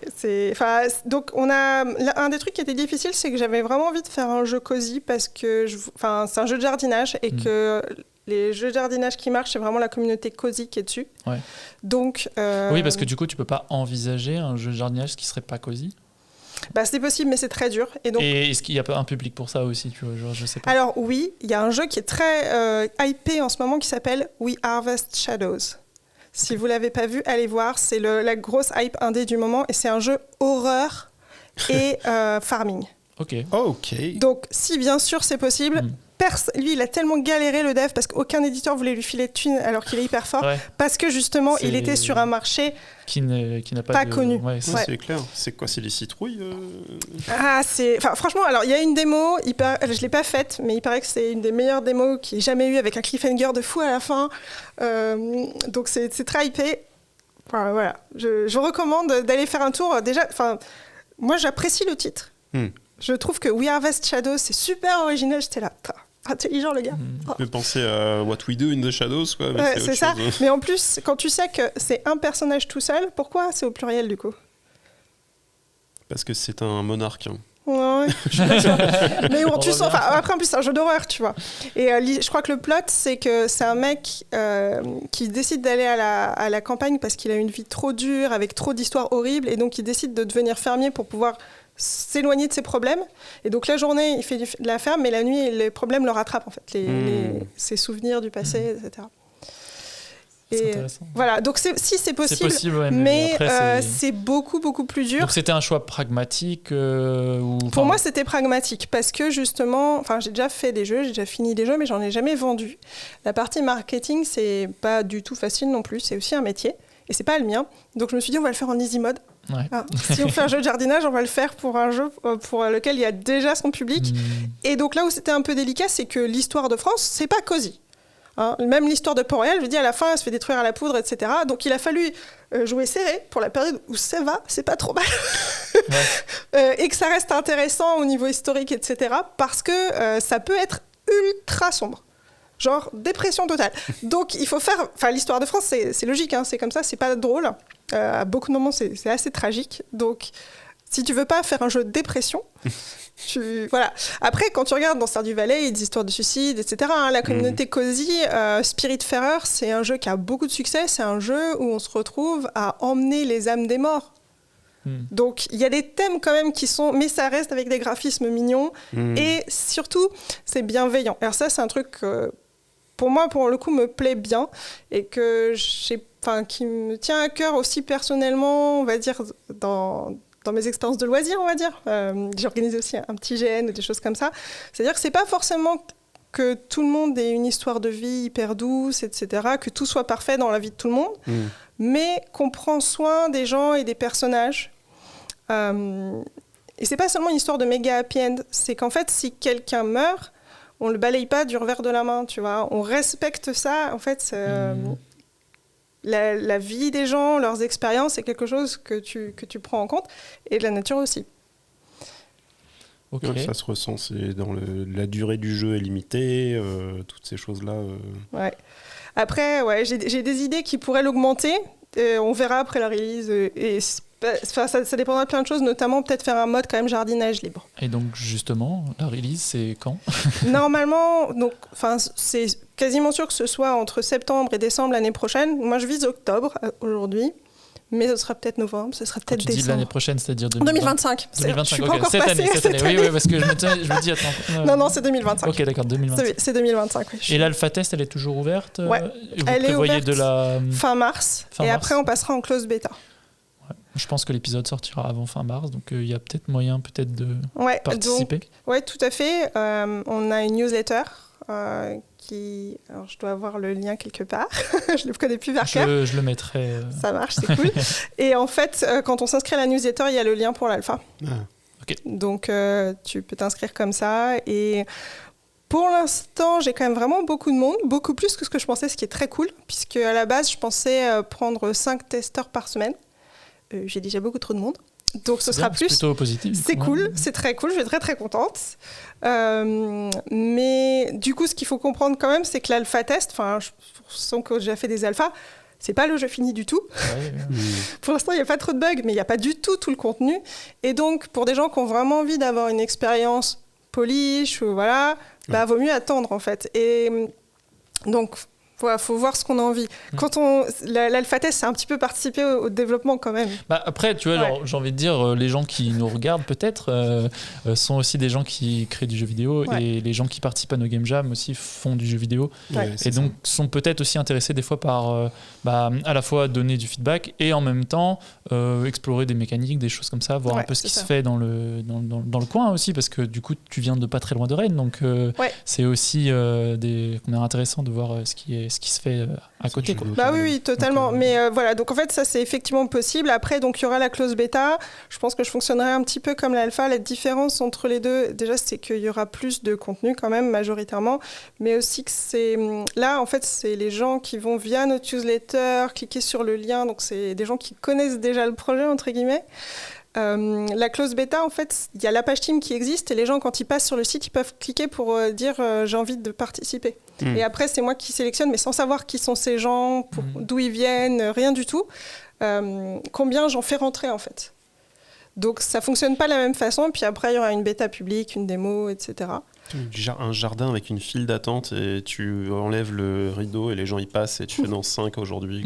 Exactement. Je suis gardien de prison. Mais c'est plutôt de boîte de nuit, on va dire. C'est le leader. Mais c'est un jardin. Mais c'est plutôt... En fait, pour moi, là, par exemple, j'ai eu pas mal de retours identiques sur les premiers tests. Donc là, j'ai essayé de fixer ce truc-là tout de suite parce que je sais que ça ne sert à rien d'avoir d'autres testeurs avant que ça se soit fixe parce qu'ils vont tous me redire la même chose. Oui, ça ne sert à rien. Donc... Tu vois, j'invite normalement, donc je fais des vagues toutes les semaines, mais je les fais plus ou moins grosses et je ne change pas complètement mon planning, mais on va dire je change l'ordre des choses, parce qu'il y a des choses que je savais que je devais faire, mais je le fais à d'autres moments. Parce que je me rends compte qu'il y a un truc qui pour moi pouvait attendre, en fait non, il faut le faire tout de suite, et d'autres trucs où moi ça me saoule grave et j'ai trop honte, ça me gêne qu'il y ait ça dans le jeu, tout personne m'a rien dit dessus, ils s'en sont même pas rendus compte. Oui. Donc du moment que c'est pas le truc qu'on adore et personne l'a vu. Ouais, c'est ça. En fait, après, si on a son œil, etc. Enfin, quand on crée le jeu, on n'est pas neutre. Hein. Donc c'est pour ça que, chacun a sa façon de développer son jeu. Pour moi, dans mon expérience, le fait d'avoir des retours, c'est super bien, et de les avoir le plus tôt possible. Donc c'est pour ça que je fonctionne comme ça.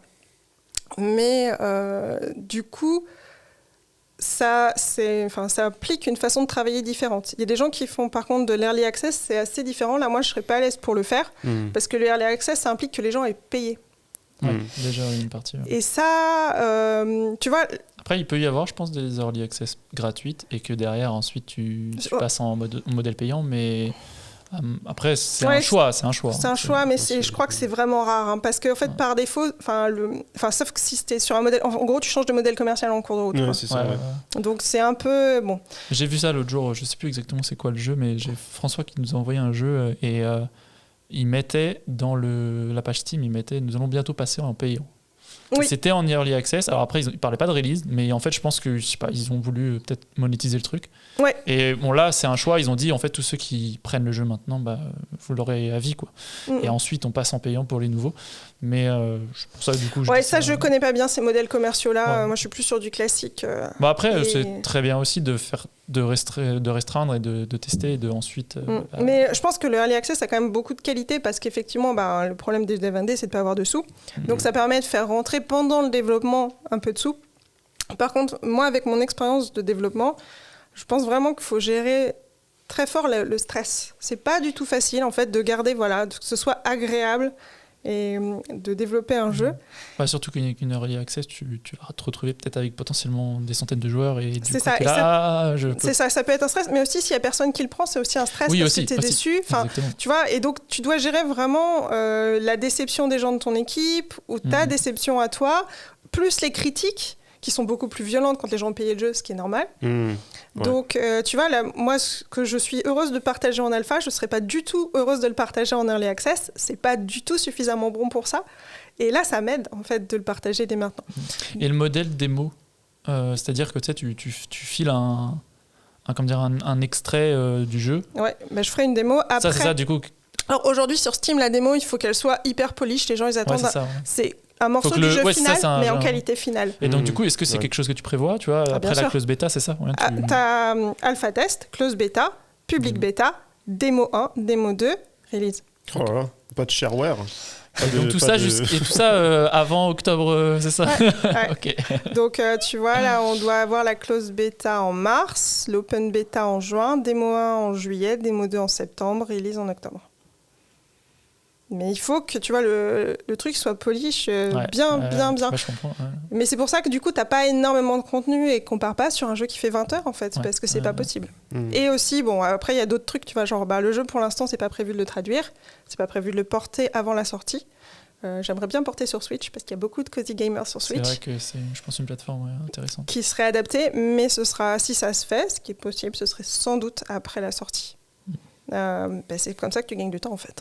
Et du coup, vous êtes combien sur le projet? On est 6. 6. Je suis la seule à être quasiment à plein temps. Mais je ne suis pas vraiment à plein temps non plus, parce que donc je suis au chômage, c'est ce qui me permet de travailler quand même presque à plein temps dessus. Mais comme je n'ai pas des tonnes de thunes, je donne des cours via mon entreprise. Comme ça, c'est de l'argent qui arrive pour payer l'équipe. Okay.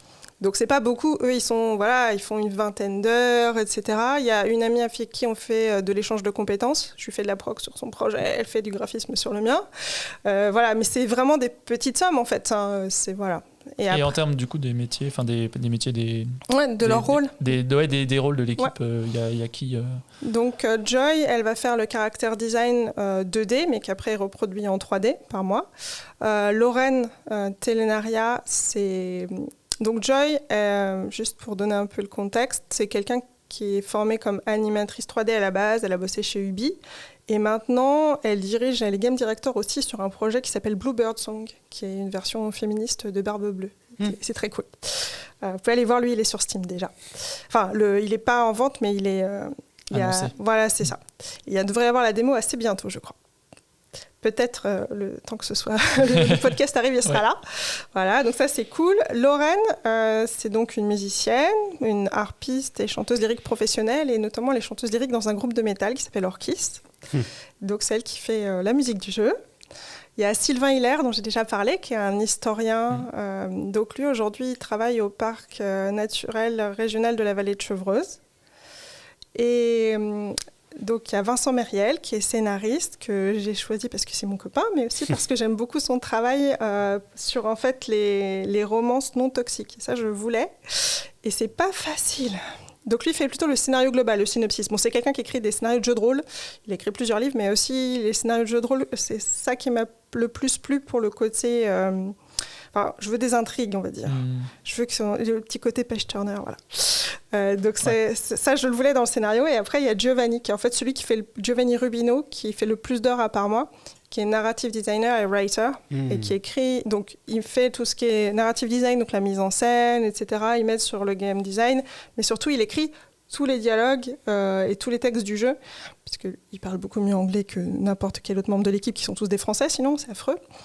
Lui, il est italien, mais il a vécu beaucoup en Angleterre, et donc voilà, c'est lui qui écrit les dialogues. Okay. Si vous voulez en savoir plus sur le narrative design, nous avons un épisode aussi là-dessus. Ça, et voilà, et donc après, je fais tout le reste. Donc je fais la direction, la programmation, ce qui était mon métier avant dans l'industrie. L'infographie 3D, que du coup j'avais appris quand j'étais jeune. Mais du coup, je fais aussi l'UI, etc. Je me retrouvais à faire un petit peu du marketing quand même, la gestion des budgets, tout. Voilà. Ok. Ah, excellent. J'ai pas trop peur pour le marketing. Vu les histoires, tous les MMO avec toutes les histoires dans les villes et tout, je pense qu'il y a moyen d'attirer les gens. Alors, j'espère aussi, mais en fait, ce qu'il faut savoir, le marketing, une grosse partie, c'est quand même le jeu. Malgré tout, de ce qu'on dit, donc, si t'en parles pas de ton jeu, même le meilleur jeu du monde, les gens vont jamais le trouver, donc il faut quand même en parler. Mais en fait, ce qui fait que ça va prendre ou pas, c'est quand même la qualité du jeu derrière, donc on va faire au mieux, mais on n'a quand même pas des moyens incroyables, donc voilà, on reste modeste, mais j'espère quand même que, en tout cas, les gens qui y joueront seront contents. Bon, je pense qu'il y a encore énormément de choses dont on aurait pu parler. On pourrait dans les 3 ou 4 prochains épisodes, on n'a pas parlé de jam, on n'a pas parlé de conférences, on n'a pas abordé tout ça. Est-ce que tu veux rajouter un dernier petit truc quand même ? Je sais pas si tu as un sujet particulier, un jeu que tu as fait ou que tu as envie de parler, un truc, quelque chose dont on n'a pas abordé. Alors, juste un petit truc, on n'a pas du tout sur le côté romance queer du jeu. Donc, le personnage principal, c'est une femme, et il y a une romance queer il y a plusieurs romances queer en fait dans le jeu même. Il y a des joueurs et des joueuses qui ont demandé sur les forums sur lesquels j'ai partagé le jeu sur Reddit si c'était quelque chose qui était historique. Alors, le personnage principal et son love interest sont fictionnels, mais en fait, bien sûr qu'il y avait déjà des personnes queer à l'époque. C'est avéré, c'est très bien documenté à la cour de Louis XIV, donc totalement contemporain de Port-Royal, notamment le frère du roi, monsieur qui avait beaucoup d'amants, c'était connu, et qui en plus était connu pour se déguiser en femme. Et c'était relativement courant aussi dans les ordres. Donc chez les religieux, c'était aussi bien documenté. Chez les paysans, on sait peu de choses, parce que globalement, on sait peu de choses de la vie des paysans, je pense que oui, tout court. C'était quand même relativement mal vu, mais c'était pas du tout inexistant, et les problématiques qu'on a aujourd'hui sont pas les mêmes que celles de l'époque. Et en tout cas, pour moi, alors pourquoi j'ai choisi de faire ça ? C'est pour 2 raisons. D'une part, parce que j'ai envie de construire une communauté bienveillante, et du coup, je veux éloigner les bigots. Et deuxième point, c'était parce que je voulais justement une romance pas toxique. Et déjà, aujourd'hui, quand on fait une romance entre hétéros, c'est pas facile d'avoir un rapport de pouvoir équilibré. Alors, au XVIIe siècle, c'est mort. Et du coup, on se retrouve à devoir gérer des rapports de pouvoir complètement dissymétriques. Donc, en fait, c'est beaucoup plus facile, là, en l'occurrence, pour le personnage principal, d'avoir une romance homosexuelle, en fait. Voilà. Ok, intéressant. Ok, et donc aucun personnage historique que tu as réussi à caser dans le jeu qui aurait pu être... Si, mais pas les personnages principaux, en fait, on voulait avoir de la liberté dessus. Ouais, Donc eux, ils sont fictionnels. Enfin, le personnage principal est fictionnel et son love interest. Mais pas de. Ce que je voulais mais dire, dans les secondaires, il y en a bien sûr. Il y en a, mais qui sont du coup des queers très probables. Oui, c'est ça, là, donc, ce que tu disais. Oui, voilà. Ok. Parce que, Mais on pourrait se spoiler en allant lire un livre d'histoire. alors tu peux, mais il y a des trucs, typiquement les histoires d'espions, faut déjà aller les chercher. Il y a peut-être 10 personnes en France qui sont au courant sur les trucs que je vous ai racontés, sur le manuscrit, les John Cecil. Il faut aller lire la thèse de Sylvain Hiller, c'est un peu tendu. Et typiquement, John Cecil, il faut aller chercher sur le Wikipédia en anglais pour en entendre parler. Donc, il faut vraiment gratter, tu vois. Mais c'est intéressant parce que du coup, ça fait visibiliser des choses qui sont justement un peu enfouies dans l'histoire et qui du coup ça remonte, quoi. Enfin, parce que c'est souvent ça que je trouve, c'est que à la fois, des fois, on peut faire du fictionnel, mais en même temps, des fois, de remonter des choses un peu qui sont pas oubliées, mais en tout cas qui sont un peu quelque part. Là, on est au courant de ce truc-là, mais on pourrait les adapter, en remettre un coup dans le moderne. Et... Typiquement, je pense que c'est aussi intéressant de reparler de la vision du monde qu'on avait à l'époque et du rapport qu'on avait aux choses. Après, voilà, on n'est pas dans le but de faire du 100% histo, mais parce qu'encore une fois, c'est un peu trop dark aussi. mais quand même, je pense que l'histoire, en tout cas, c'est même super... moi, je trouve ça passionnant. Ça donne plein d'idées, ça nourrit beaucoup, en fait. Tu as déjà tout un background qui est déjà écrit, hein, donc c'est pratique. Ouais. C'est clair. Bon, on peut s'arrêter là, je pense. C'est excellent. C'était merci beaucoup. Complet. Ouais. Merci beaucoup de l'invitation. Merci d'être venu. Merci à toi d'être déplacé pour venir un soir à Rennes. Avec plaisir, merci. Voilà. Bon, du coup, n'oubliez pas de partager cette vidéo si ça vous a intéressé, de liker, à vous abonner à la chaîne, de tout ça. Voilà. On se retrouve pour un prochain épisode. Et puis, d'ici là, portez-vous bien. Salut. À bientôt. C'était un jeu de skateboard de saucisse. Donc c'est vraiment une saucisse avec des bras et des jambes qui fait du skateboard. Et le machin est moche, il est pété, il est nul. C'est plutôt fun. Et ça a été un franc succès au Brésil.